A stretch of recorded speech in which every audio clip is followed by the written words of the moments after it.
आज चाहिँ नानी र म बारीमा आलु खन्न गयौँ। आलु खन्न गएपछि म आलु खन्नतिर लागेँ, आलु खन्न थालेँ। अनि मैले चाहिँ नानीलाई एउटा छोटो भिडियो बनाउन लगाएको। नानीले चाहिँ भिडियो साह्रै हल्लाएर बनाइदिएछ, तै पनि ठिकै छ। अनि भिडियो बनाइसकेपछि चाहिँ नानीले जब्बर गर्न थाल्यो, मम्मी तपाईँको मात्रै भिडियो बनाइदिनु पर्ने जहिले, म पनि आज चाहिँ आलु खन्छु, म पनि मेरो पनि आज चाहिँ आलु खनेको भिडियो बनाइदिनु भनेर नानीले जब्बर गर्न थाल्यो। अनि नानीले जब्बर गरिसकेपछि चाहिँ नानीलाई मैले आलु खन्न दिएँ। नानीले आलु जसिएर खन्न थाल्यो।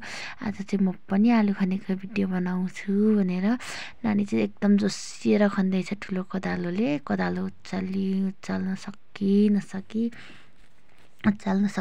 सकी कोदालो उचालेर खन्दैछ। ऊ जत्रै कोदालो छ कोदालो चाहिँ।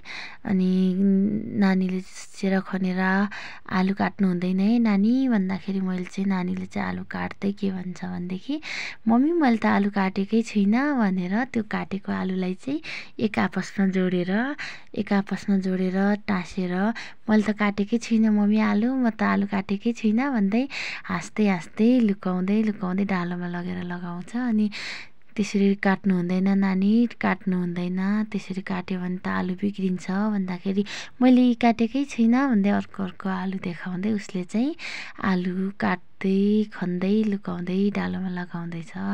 अनि नानी अब त भयो, अब आलु नखन्नु, साह्रै काट्नु भयो तपाईँले, अब म खन्छु भने नानी एकदम मान्नै मानेन।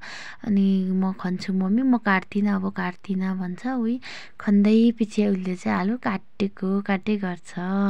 अनि नानी त्यसरी आलु काट्नु हुँदैन, म खन्छु अब भयो भन्दा नमानेपछि नानीलाई मैले नानी म त तपाईँलाई सानो अर्को कोदालो ल्याइदिन्छु, यसरी ठुलो कोदालोले खन्नु सक्नुहुन्न, आलु साह्रै काट्नुभयो भनेर नानीलाई चाहिँ मैले अर्को सानो कोदालो ल्याइदिन्छु भनिसकेपछि चाहिँ नानी कोदालो दिन मान्यो। अनि कोदालो दिन मानिसकेपछि चाहिँ नानीलाई मैले सानो कोदालो ल्याइदिएँ।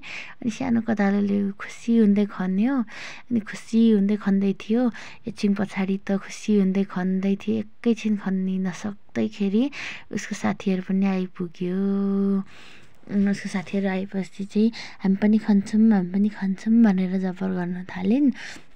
जबर गर्न थालिसकेपछि चाहिँ एकजनालाई चाहिँ सानो कोदालो दिनु लगाए नानीलाई भनेर फकाएर। अनि नानीलाई फकाएर सानो कोदालो दिनुलाई सानो भाइलाई चाहिँ, अनि एकजनाले ठुलो भाइलाई चाहिँ ठुलो कोदालो दिएर कोदालो खनेको मेरो छोरा सानो कोदालो फेरि सानो भाइलाई खोसेर ल्याएर त यसरी खन्दै थियो, फेरि अर्कोजना भाइ आएर खोस्यो।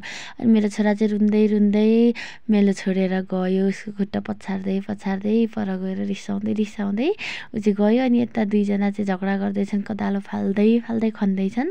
अनि मैले त्यो ठुलो नानीलाई चाहिँ फकाएर सानो नानीलाई कोदालो दिनुलाई सानो, अनि ठुलो नानीलाई चाहिँ ठुलो कोदालोले खन्न लगाएको। अनि ठुलो नानीले चाहिँ ठुलो कोदालोले नसकी खन्दैछ, पर लड्दै खन्दैछ। अनि नसकी यसरी खनेपछि चाहिँ हामीले फाइनल्ली आलु खनेर सक्यौँ।